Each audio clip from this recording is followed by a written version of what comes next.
Hey everybody, this is Deji. And Chris. Welcome to the Lot1 Podcast. Today we're talking to Whitney Anne Adams, and we talk about how to get into costume design, how to get good at it. We also talk about The Great Gatsby and Bram Stoker's Dracula. Let's get into the show.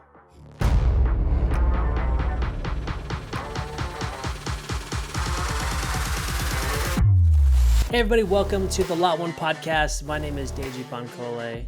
This is Christopher Henley. And today we have an awesome guest, Whitney Anne Adams. Welcome. Hi, everybody. Nice to be here. Thank you.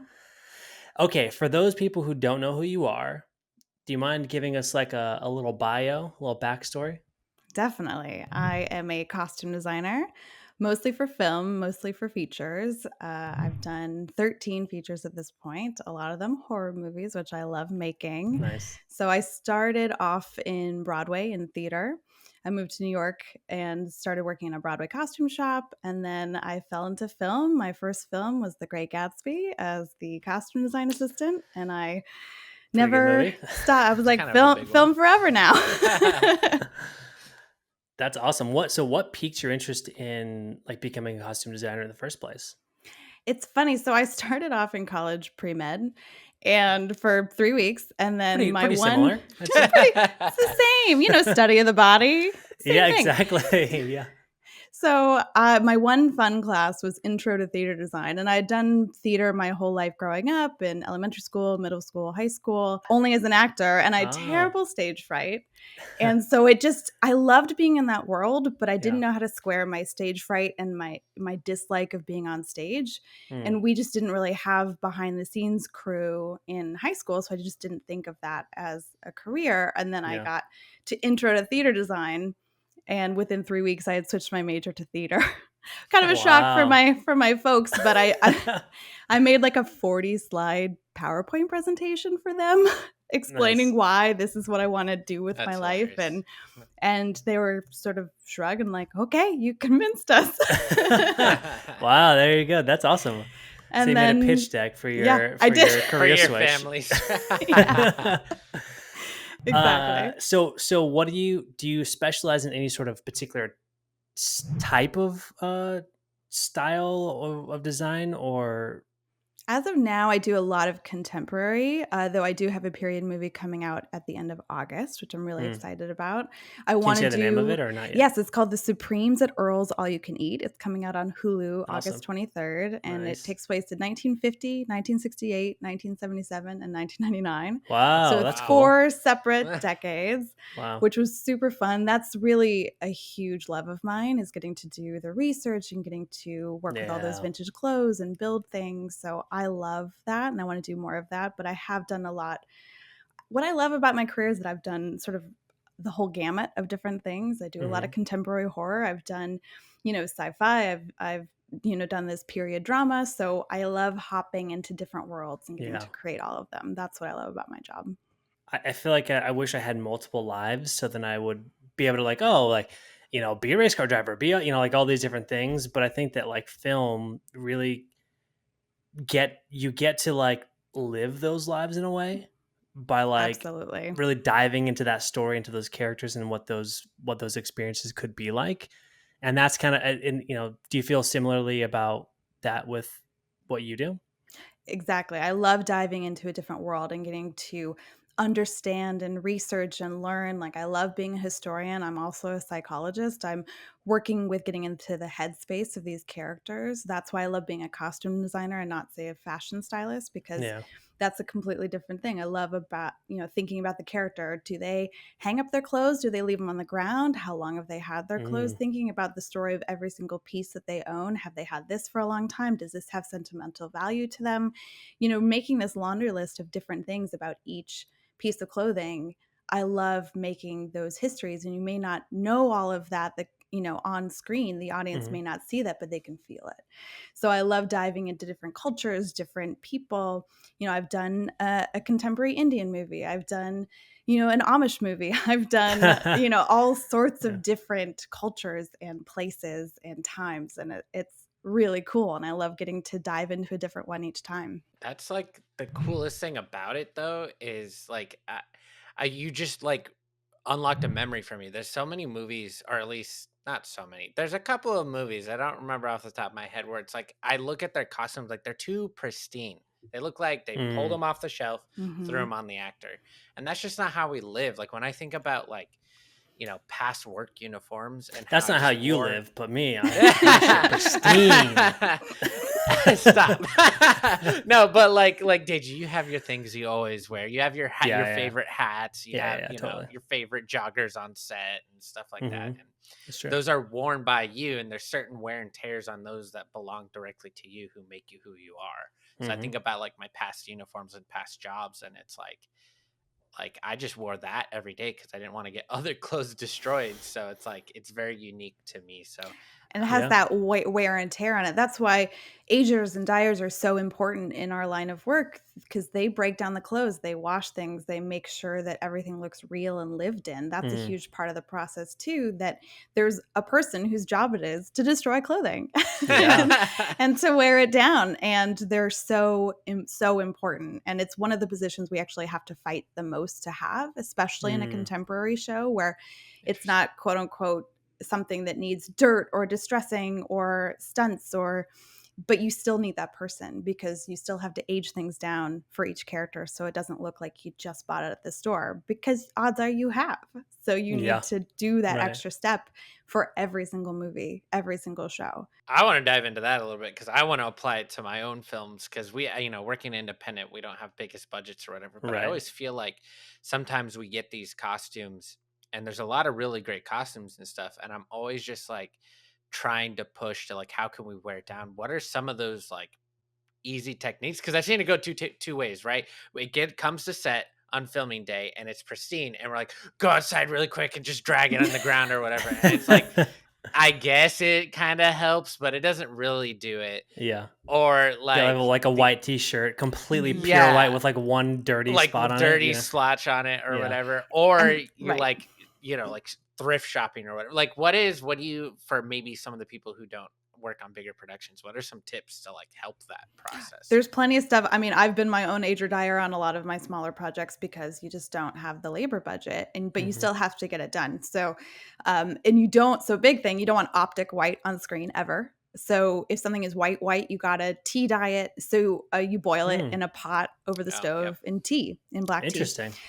You also want to make That's sure it's cool. washed one or two times. Hopefully, it's multiple times. So you want to get it in there. You sometimes can throw tennis balls in there. So what I do Mm, is you wash something and then in the dryer you throw a ton of tennis balls in there and it helps beat it up and wear it down pretty quickly. So we do Mm. that with shoes, do that with all sorts of different things. So That's cool. tea dyeing is a big thing. Also, you want to make sure that it's safely distressed. So we use a lot of we can't use actual real dirt because that's a safety hazard. So we have to use makeup dirt and we have to use all the different schmears and things that you can Mm. buy in wardrobe stores and different costume supply shops. So you want to make sure that it's safe for the actor to wear at the same time.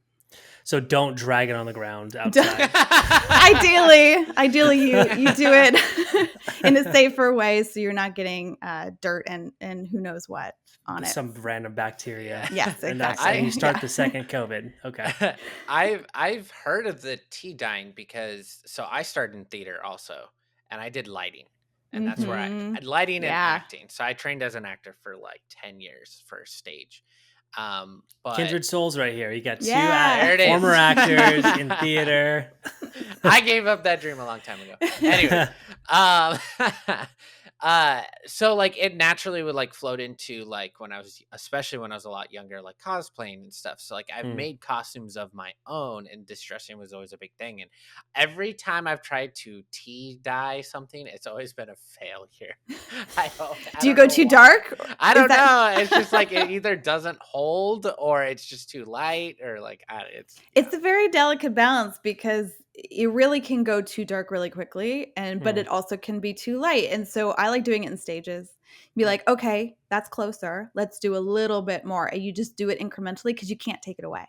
So yeah. Yeah. if you do it little by little and get it closer and closer, I did that when I was dyeing some shirts for my second movie, Piercing. It was a two-person department, and I had all these white shirts that I had bought at J. Crew, and I was dyeing them this dark, deep purple that I wanted to coordinate with the skirt that I was making. And I was, in New York, no washer dryer, so I have to do this in the, I'm boiling it on my stove in the dye. And then I'm washing it a bunch of time in the sink because I don't want to bring something dyed to the laundromat because that's not cool for other people. Yeah. Mm-hmm. So I washed it in the sink, then I brought it and I washed it in the washing machine and then threw it in the dryer. And I had to do that 3 separate times, Wow. doing it on my stove, going to the laundromat, coming back. But then I got the exact perfect shade. That's awesome. It's crazy how much for something as like very, what you would think is like very simple as like, a dyeing of a shirt, like if you're to do it like the right way, right? Mm-hmm. As opposed to like, tossing it in a bucket, squirting some, dye on it, and then just like, like, or just trying to find it or live with the color, right? Like Mm-hmm. you're able to sort of do it and like create the exact thing that you're looking for, which I think that to me that feels more like intentional filmmaking, because I feel like a lot of times there's like, you'll just live with it because, I don't know, you don't know what you don't know, right? In terms of like, well, I guess you could just change the color of it. Like it literally, I was like, oh, I guess you can, like, you have a shirt that you like, but you want the color to be different. It just, something All that's those little simple. things, Yeah. right? And dye doesn't cost very much money. So I Right. had a pretty decent sized budget compared to our film budget. Like our Mhm. film, I think we were around $2 million, and they gave me a bigger budget because I wanted to have suits built. I wanted to do we Yeah. were pushing the design of that movie, Yeah. but I still had to save money in other areas. So I'm like, I will do all the alterations myself, and Nice. I will do all the aging and dyeing myself. But at least I was able to control it to the point where it was exactly what I wanted on screen. Yeah. So going into that a little bit, like what kind of like technical skills do you feel like you need in order to become like a costume designer? For me, I think it's so important to know how to sew, at least basics. You Mm, don't have to be an expert tailor, but I think knowing how things are put together is so, so, so important because you need to be able to communicate with your tailors and with your stitchers so you can communicate exactly what you want and have that vocabulary. So I think knowing how to do at least basic sewing, I think the more sewing you know, the better off you are. I started in the industry as a tailor. mm, So having that as my foundation was so, so important because then I could also do all my own tailoring on my tiny movies where I didn't have yeah. labor budget. So I'm doing all the alterations, I'm doing the full builds Yeah. myself. And it's also a great skill to fall back on when you're between jobs. Like for many years, I was a tailor for my friends on TV shows, just overhire for like a month or something between my design gigs so I could That's get a cool. nice paycheck, Yeah. keep my skills up, and also get, free lunch and hang out with my friends at work. Yeah. Yeah. So having that skill, I think for me, it was super, super helpful because it helped Mhm. build the foundation of my career. But also knowing all of the sort of dye techniques, aging and dyeing techniques, you can get basic supplies like sandpaper and Mm, awls and things. Just having a basic knowledge of all of that yeah. breakdown, I think, is super, super helpful. In addition to all of the actual style, film history knowledge, also just knowing movies. For me, watching as many movies as I could because I got a theater degree, so I Yeah. didn't go to film school. Mm, So I felt like I was playing major catch up in my life on my off time, just watching yeah. as many movies as I could. The Lot1 Podcast is brought to you by the Tourist Hat Coffee Company. You know what keeps me running on those long film sets, Stagey? What's that, Chris? Coffee. And you know what's the worst thing ever? A swift kick in the pants. No, bad coffee. So that's why I choose Tourist Hat Coffee Company's high quality coffee beans. Their artisan roasted single origin coffee and handcrafted blends are so much better than those stale stuff you get from those other brands. Yeah, those things are bad. Tourist Hat Coffee Company's coffee is artisan roasted, micro roasted, single origin, and their small batch roaster that handcrafts their blends to maximize peak freshness upon delivery. Family owned and operated. What more could you ask for from a coffee company, Deji? I literally can't think of anything else. If you're still not sold, a portion of each purchase goes towards contributing to some of their favorite nonprofit organizations, such as Animation Dance Community, Seeds of Hope International, and Beautiful Gate Orphanage. These guys are good. Make Tourist Hat Coffee Company your new go-to quality coffee choice with our exclusive offer for you, the Lot1 Podcast listener. Oh, listen up, guys. First-time customers can use the code Lot1BOGO at checkout to receive 1 free bag of coffee when you buy 2. That's right, Deji, buy 2, get 1 free. Whoa. So head on over to touristhatcoffeecompany.com and use promo code Lot1BOGO at checkout. Again, that is LOT1 BOGO at checkout. Whether you work in the film industry or not and want a delicious cup of coffee, this is the perfect time to stock up on your favorite blends of coffee or try something new. I know I'll be brewing Tourist Hat on my sets moving forward, Deji. Again, that's promo code Lot1 BOGO, LOT1 BOGO at checkout to claim your buy 2, get 1 free. Terms and conditions apply. Tourist Hat, coffee that fuels your adventure.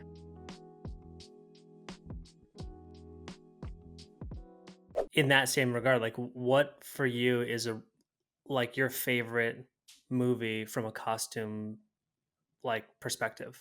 I have 2. Okay. One of them is Bram Stoker's Dracula, one of my absolute all-time favorite costume movies, designed by the legend Eiko Ishioka, who got an Oscar for her work in that movie. Nice. And I actually I was her personal tailor Yes, for 3 years, yeah, which was amazing to get to be around her. Like, we would do our tailoring, and then she would make a pot of green tea, and we would sit at her kitchen table, and she would tell me stories from the set of Dracula. And it was like the coolest, absolute coolest thing. Awesome. One of the coolest things that's ever happened to me. And then the other one for me is my gateway into this career, which was Moulin Rouge. I've seen it over 300 times, designed by Catherine Martin, who I was lucky enough to assist for many, many, many years, like Gatsby being my first movie. So getting to tell her how much that movie meant to me, and sort of it clicked once I got to college. And it was still like watching that movie all the time. I was like, wait a minute, this is a career. This is what I want to do. I want to create this world. And that movie saved me. I was really, really sick in high school. I was in the hospital a lot. And so I watched the movie every day for 6 months while I was sick, because it took me on a journey out of what I was dealing with, out of like possibly dying and being really, really ill. And so having that as my touchstone during the hardest time in my life, and knowing that film really can save us sometimes, and knowing that I could make a movie that could do the same thing for someone else, I think that's super powerful, and like the power of cinema and film. So having that movie be my touchstone, and then getting to work for the designer, was one of the coolest full circle moments of my life. That's amazing. That's cool. That's really cool. Yeah. And for both of your favorite movies to get to work with those people that did it is really cool. Absolutely insane. I still pinch myself sometimes. One more movie. Mary Poppins. I watched it every day for a year when I was 2. I would not watch anything else. And so as I learned to talk, I had a horrible Dick Van Dyke British accent. That's funny. And those costumes like stuck with me as a tiny child. And then I got to work for the costume designer, Tony Walton. Wow. I archived his life's work at the end of his career, and getting to also work for him. And I was Mary Poppins for Halloween when I was 3. Nice. And my mom made my costume, and I gave him a photo of me as 3-year-old Mary Poppins. Wow. That's amazing. So the fact that I've gotten to work for the 3 people who really helped shape my life is pretty incredible. You said that your mom made that costume for you. Is that like, do you have like a family history of like people who are able to make costumes and things like that? Is that unfortunately not my? That was the only time my mom attempted to. I started sewing on my brother's Boy Scout patches on. She has so many amazing skills, but sewing is not one of them. And so I was like, I will happily take this over. Nice. And it was something I just took to. I remember 2nd grade, we were like made quilts in 2nd grade, and the time it took everyone to make one, I had made 4 and stitched them all together. Wow. And so it was just something that comes naturally. I found out much later that I have tailors on both sides of my family. Like my great grandmothers on both sides of my family were tailors, as of, looking at censuses, and they had tailoring shops. So it's sort of, I guess, in my blood. That's crazy. That's kind of cool to think about. Yeah. Well, the real question from this story is, can you still do the accent? Absolutely not. No. I just love picturing like little 2-year-old me talking in Yeah. that accent. Okay, so in your career, once you started getting into film, how did you sort of move up that ladder as a designer, and what did that look like for you?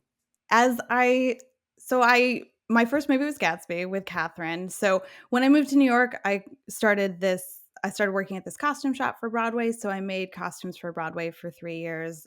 In addition, I also made Beyonce's World Tour in 2009, which is very cool. That's cool. And I also was Liza Minnelli's personal tailor for a while under my draper. So I got to work with some really cool people and learn a bunch of skills. And Yeah. then I was connected with Catherine Martin through this crazy contest. There was a contest as part of the promotional tour of Australia while Oh, I was a interesting. student. They did all these podcasts back in 2008. And a couple of them had contests attached to them. So design a costume for Nicole Kidman's character when she arrives in Australia. So Wow. entered the contest. I graduated, moved to New York, forgot about it. Found out I won the whole contest and I won a trip to Australia. So I was able to connect with Catherine's website. And long story short, they're like, hey, can you work for us for 3 weeks? Which turned into many, many years. So that's Wow. such a crazy thing that happened. And that's how I got connected with Catherine and Baz. And then so I worked on Gatsby. That was like over a year of my life. Hmm. Then I went back to doing theater because I didn't have any other film connections in New York. So I was assisting on shows, designing like off Broadway shows, Yeah. trying to just string different jobs together, freelance life, Yep. and Yep. picking up tailoring jobs where I could. And then I started assisting this amazing designer, Alma Baxic, on these indie films that were super cool, like a Wiener Dog and Barry, which is a Obama movie that's on Netflix. And so getting to do some period movies, some learning what it's like to work on an indie film set. So I loved having both sides, like the crazy big blockbuster and the indie film, because I feel like I got so much preparation on both sides of those, working on those projects, because it Hmm. shows sort of the whole spectrum of what costumes looks like. And then I got my opportunity to design my first film through a Bazmark connection. Baz is the general manager of Bazmark now. He was producing this film. He's like, hey, you want to do this, an interview? And And that what's was Bazmark? Bazmark is the company. So Baz Luhrmann and his wife, Catherine Martin, their Oh, whole okay. Good. company Got of it. all their stuff is Bazmark. Oh, awesome. Okay. And so got connected through that way on my first film, The Eyes of My Mother. Wow. And that's how I started designing from that one. It was tiny, Yeah. black and white horror movie, but it might be the thing I'm most proud of my whole career so far. I just love That's awesome. what I was able to accomplish as one person. And also it gave me like the knowledge that I can do this. It was such a confidence boost. Like it was really hard, but also I wouldn't change a single costume. And, I think my whole costume budget was $3,000, Oh, wow. You make it happen. Yeah. Especially if you love the art, right? That's such Yeah. a key thing, is you really have to be in it. And I think that's where a lot of people fail, is because they think they want this and then they get into it and they're just like, this is not what I can't do this. Yeah. It is hard You have to work. sacrifice. You Yeah. have to Yeah. sacrifice a lot. It is a lifestyle. You're like, okay, goodbye, family, friends. I will see you in 6 months, Yeah. Like a wardrobe department, or costumes department. Like what are all the different roles in that? If you've got a big Mhm. budget movie versus like a small budget Yeah. movie, like, because like I feel like a lot of people on listening to this, may actually start on that smaller side. And so Mhm. like, who is that person, that probably the single person that will be doing it versus, you've got when you have a full costumes team. Like for me, first movie, I did everything because I was one woman department. So I was costume designer, I was wardrobe supervisor, I was costumer on set, I was the tailor, I was the agent dyer, I did everything. So my technical term was costume designer because Got it. sort of covered the umbrella. And then my second movie, it was me and a costume supervisor. So that was it. Yeah. Doing everything as well. So as you get to a bigger scale, you start adding the positions in. So costumer, set costumer is who takes care of the actors on set. Mhm. Also, it depends where you are in the country and also where you are in the world, Hmm. because LA works very differently than New York works. And then Interesting. outside of LA and New York, they work differently. So I mostly work in like Atlanta and New Orleans and Wilmington. So it's sort of a hybrid LA, New York model. Mm. So in LA, you have one ACD. In New York, you have many ACDs. Even though the jobs are same, they're different. They're called different things in different unions. So I'll go through like New York first. New York, you have ACD, like main associate ACD. Then you have shoppers who are also technically ACDs. You have additional Just ACDs. ACD is Assistant costume designer. Okay, cool. Sorry, Just wanna yeah. make sure. Assistant costume designer.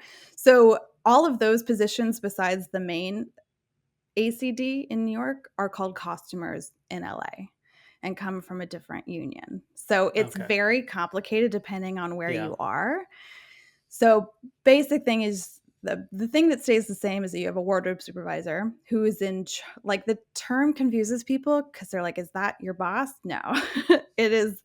It's like you are, as the costume designer, you are the head of the department. Got it. And then the wardrobe supervisor, which I actually like to call costume supervisor now because I don't like the term wardrobe at all. Because for me, wardrobe is a piece of furniture. That is Yeah, right. what it is. So I like saying costumes for everything. So the costume supervisor is in charge of the labor, often in charge of the budget, in charge of also, again, that depends where you are. ACDs are in charge of the budget on the East Coast, whereas on the West Coast, the costume supervisor is in charge. So it's really interesting to see what the changes are depending on what your locale is. And Yeah. also for me, I make it up in what makes sense to me. So I do a hybrid model between the two. And then you have tailors and you have ager dyers who do all that distressing and aging and dyeing and all that fun stuff. And then you have costume PAs who are like the backbone of our department. We would never Yeah. survive without them. Yeah. But I also implore everyone to treat your PAs like they're the important people that they are. Yeah. You know, they're the lowest paid. They're doing the jobs that no one likes. Yeah. Getting lunch Lifting, and yep. doing returns and Mhm. hanging, you know, organizing things and packages. So Yeah. it's a lot of the time thankless stuff. I worked as a PA and know how hard that job is. Mhm. And it's a great way to learn about the department when you're just starting out. Like that is a Yeah. great foot in the door, being Yeah. a costume PA. And then you do that for, you know, a few projects and you get to know how the department functions, the day-to-day of it all. And then Mm. you can start moving up to either a coordinator. So a costume coordinator is in charge of the PAs and in charge of, we would also never survive without a coordinator. So they organize all of the receipts, all the returns, all the budgeting. They're tracking all of the rentals, all of the, PR stuff that comes in. It's really again, this huge foundational part of the department. I mean, everyone is super important, but coordinator is also extremely important to make everything function every day. In like a situation where you get a film or as a designer and it's a big budget film, are you the one creating this department? You know, when you said you like to choose a hybrid, so do you ultimately get the choice of this is my chain of command and this is how many of those people I want? Yes, definitely. Okay. So I like to hire people with my costume supervisor. So I have a normal costume supervisor who I use, who's like, I love her so much, and she's like my right hand. You know, we are two sides of one coin. She's in charge of all the labor.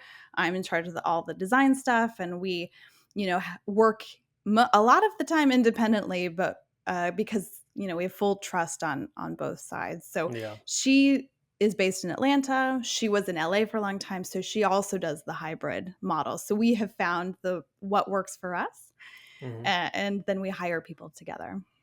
That's awesome.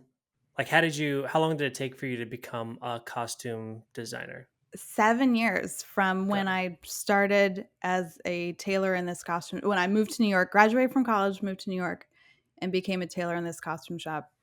So that was like 2008. I didn't start designing my first movie till 2015.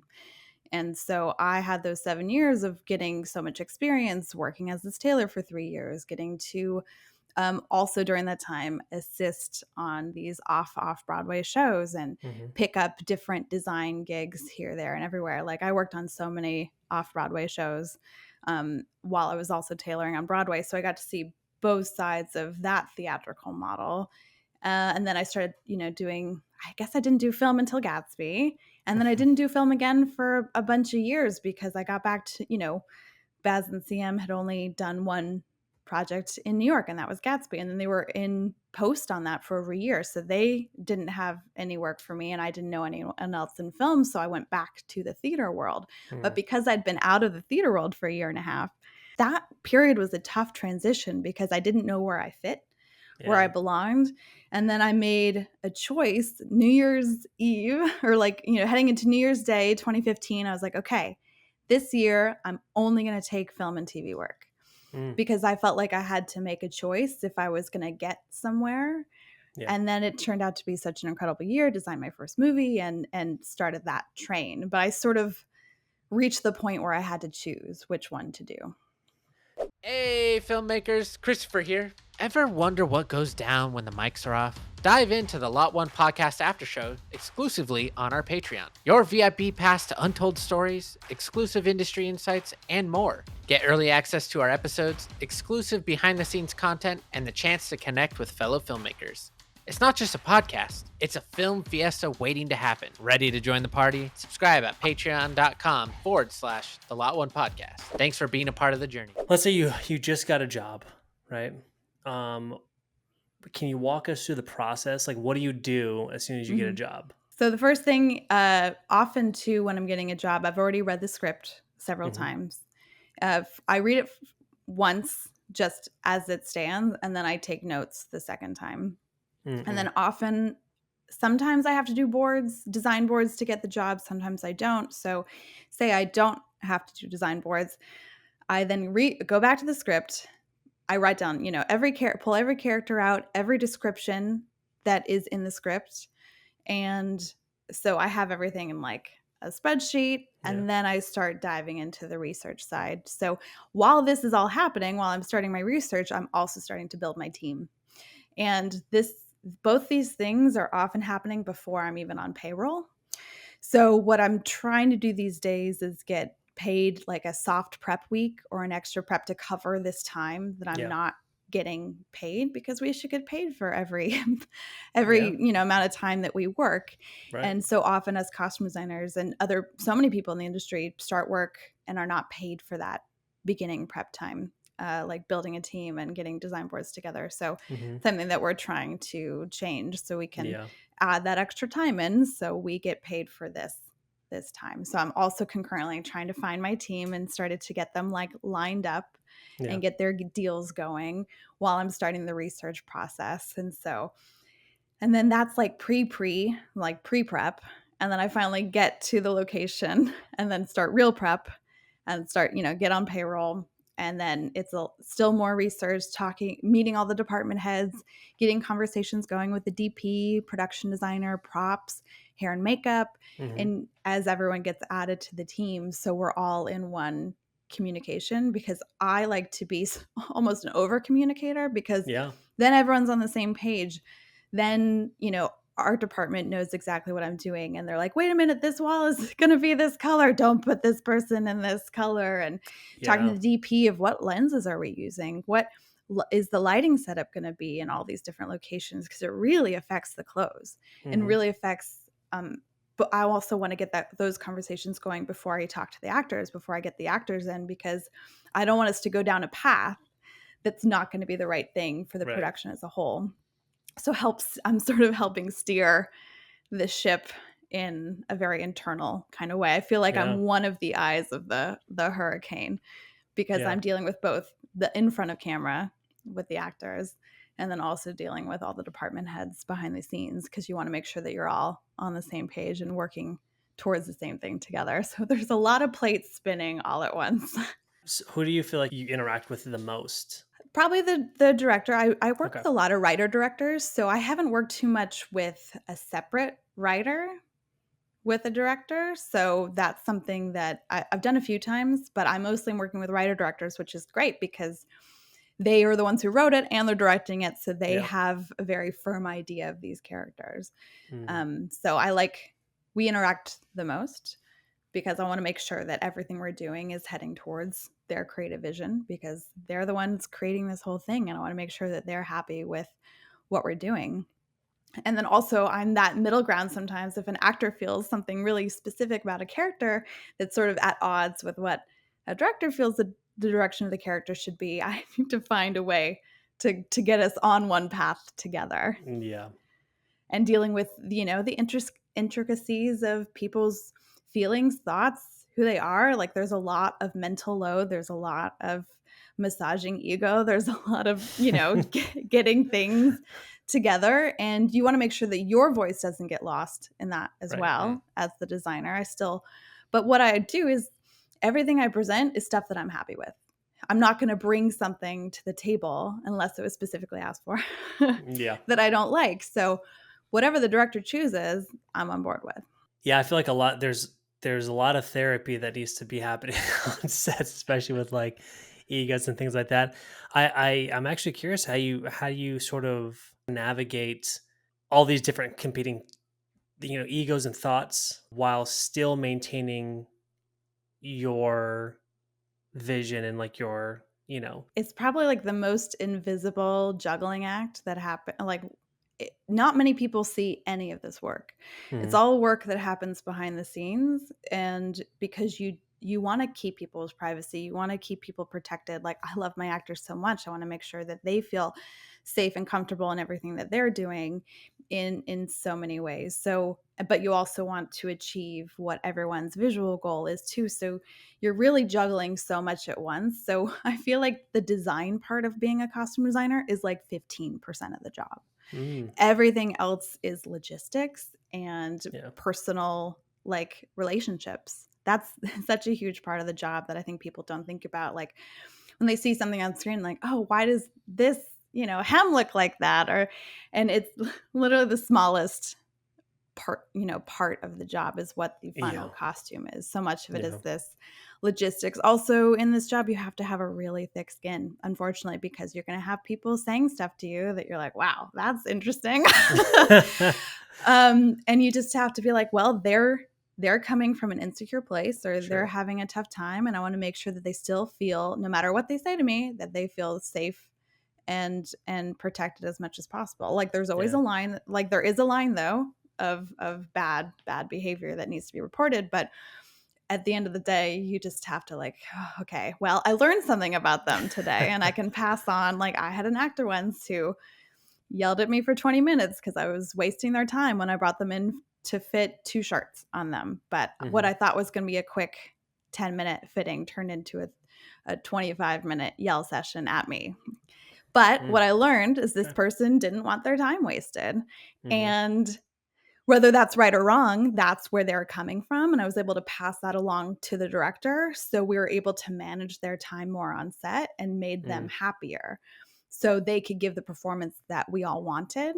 So, yeah. yeah, it was not a great thing to experience getting yelled at for 25 minutes, but we learned a lot and we were able to make things better that way.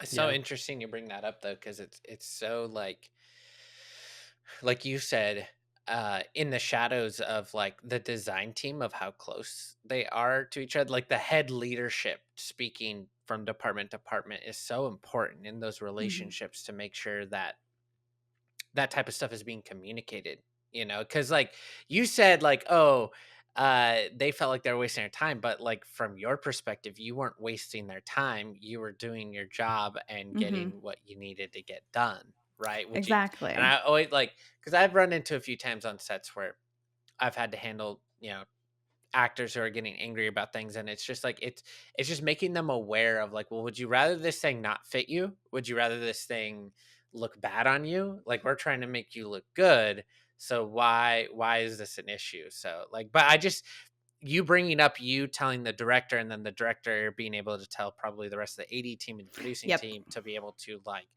make that actor's time easier. This sounds so bad, but like, it's the truth, right? It's like we It's the have to. truth. They're in front of the camera, and if they are not happy, it's gonna show on camera. So It affects everything. yeah, And, like, I will say, like 99% of the actors I worked with are like the coolest, most wonderful, best people. Yeah, yeah, yeah. These circumstances are extremely rare. Yeah. And when they do happen, I just take it as, hey, I'm learning something about what this person needs.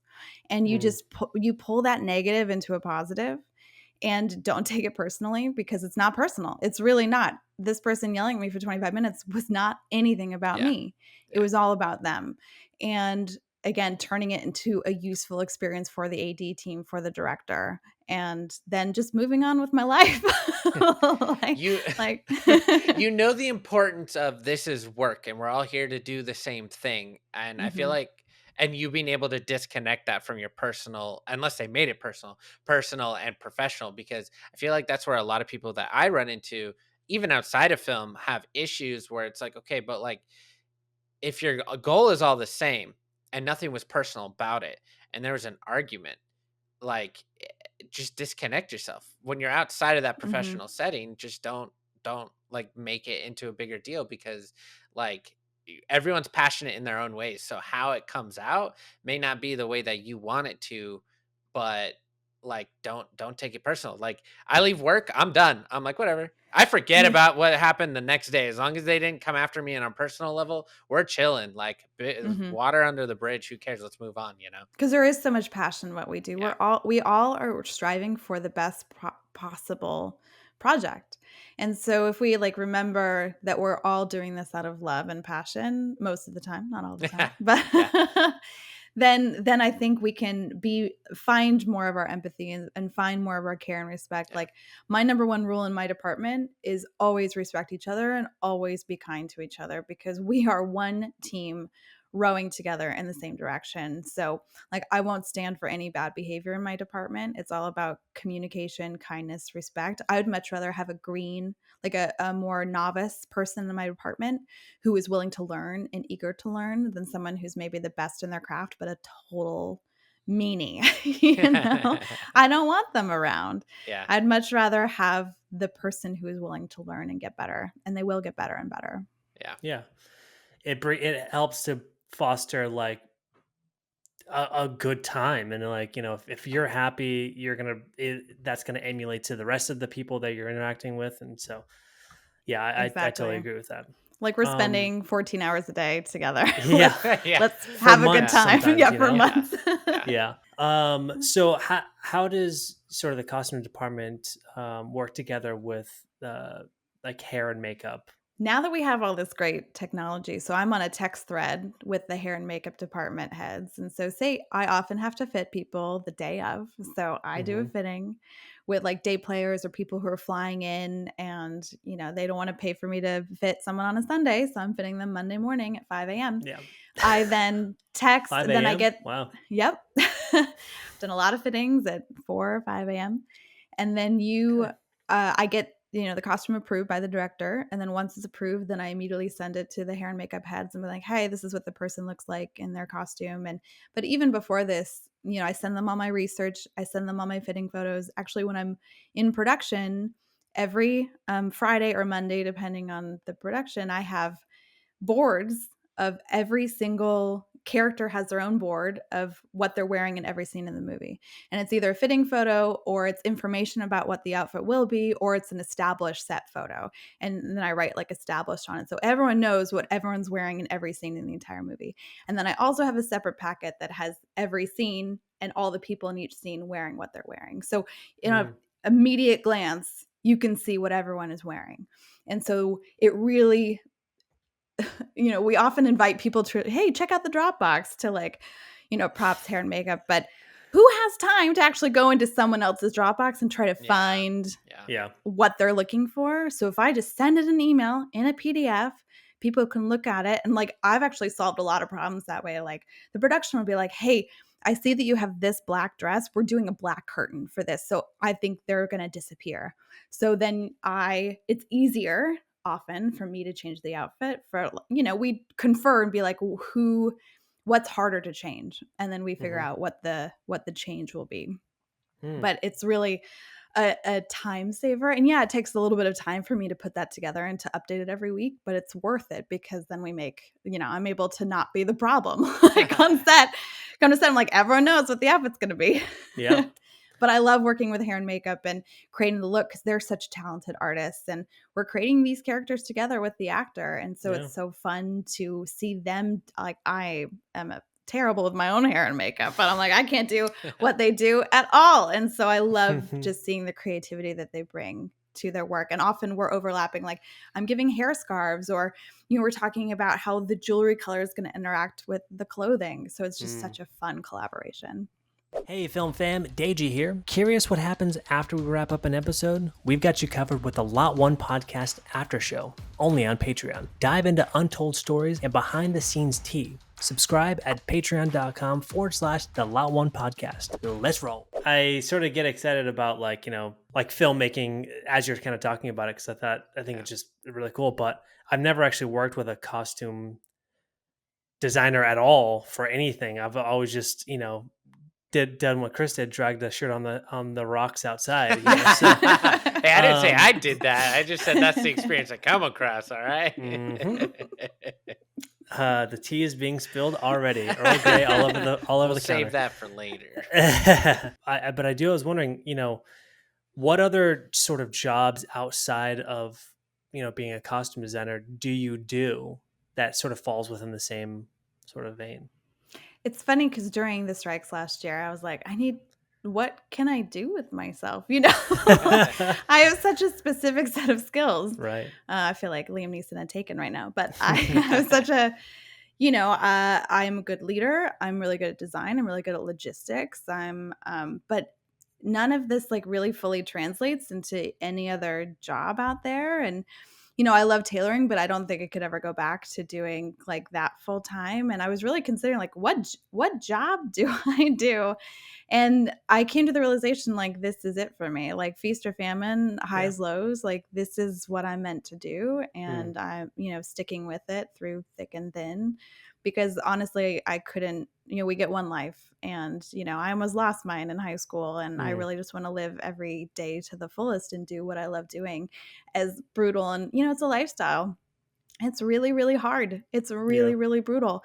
The hours, the length of time, the intensity, the not knowing when I'm going to see my family, not knowing when I can, like dating is a nightmare. Just trying to keep personal relationships. Like it is hard, but I still will choose it every time.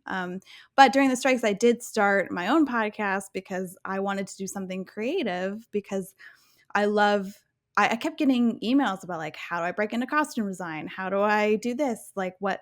And so I liked getting, just talking to people and talking about how much I love this work, and reminding myself why I'm sticking it out, why I'm was waiting through the strikes, why, dealing with the slowdown. And it was because this is what I'm meant to do. So it's been a really interesting journey these last couple of years. I want to talk a little bit about the podcast a bit. Do you kind of just kind of gave us like the overview of it, but what do you feel like is the goal of your podcast, and what's the name of your podcast? Oh, yes. It's called Tales from a Costume Designer. Nice. So I'm interviewing, a lot of costume designers and costume professionals, but I also want to interview people from across the film industry and know why they got into this industry in the first place, what makes them tick, and talk to them as them. I think there's a lot of great podcasts out there that talk about people and their specific projects, but I really wanted to talk to the designers and other film professionals themselves, and like what made them want to get into this industry, what their process is, and again, try to educate people and get that information out there. What are your resources? I think for so long there was sort of some gatekeeping in this industry, and trying to hide information, or not really give out pointers. And I think we've really changed that tide, because we want to make it as accessible as possible. So like, let me share my knowledge, because the more we share and help each other, the better all of us will be. So that was a huge part of it. And I love geeking out over movies. I love movies so much, and I love hearing behind the scenes stuff. Like, I was that kid who had, like, I think I owned 500 DVDs by the time I graduated from high school. Like, I got a job to buy a TV and movies. And so I was the one watching every special feature, going back and seeing every behind the scenes featurette that I could. I just love movies that much. That's awesome. And so I love talking to people about them. It's very similar to kind of our goal one day. Yeah. Yeah, I love it. Yeah, because we ran into the same problem. Like, I love so many film podcasts out there, but I feel like Hmm. they're either reviewing movies or they're just talking on industry news. But it's like, Mhm. what about the people? I want to know about the Yeah. people. Hmm. That's what I love. Yeah. It's so Yeah. exciting and so cool. And just the passion and love that we have for this. Yeah. Has there been any big lessons that you've learned from hosting the podcast?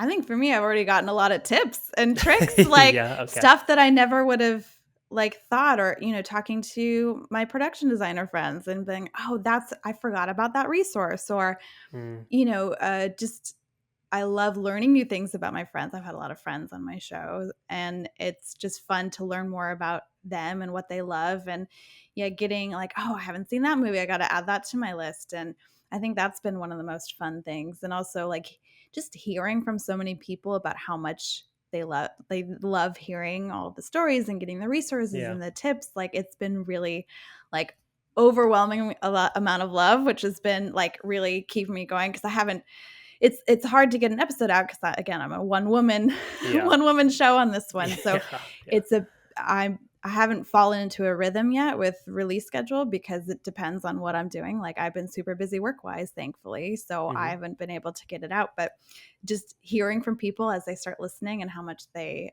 really love it has really done amazing things for me. And I love that it keeps me going because I love producing it and making it, Yeah. but it's definitely a labor of love. As you all know, it's a lot of work. Yeah. Yeah. A lot of work. That's for sure. Towards the end, Chris has a very important question. So important. All right.